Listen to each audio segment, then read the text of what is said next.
আমাদের গোপন কোনো এজেন্ডা নাই, আমাদের এজেন্ডা একদম স্পষ্ট, সেটা হলো বাইতুল মুকাদ্দাস আমরা জয় করবো ইনশাআল্লাহ।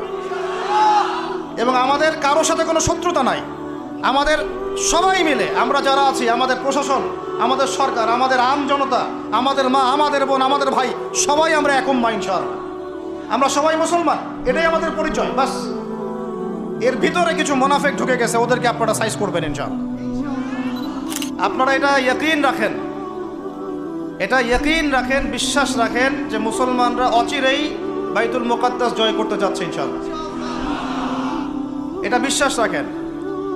মানুষ আঞ্চলিক রাজনীতি নিয়ে পড়ে আছে, মানুষ কি করছে? আঞ্চলিক ভূ রাজনীতি নিয়ে পড়ে আছে। আর আমরা কোরআন হাদিস থেকে জানি বিশ্বের রাজনীতিতে কি হচ্ছে। এই বিশ্ব অচিরেই ঈসা আলাইহিস সালাম শাসন করবে ইনশাআল্লাহ। বিশ্বাস করছেন না? বিশ্বাস না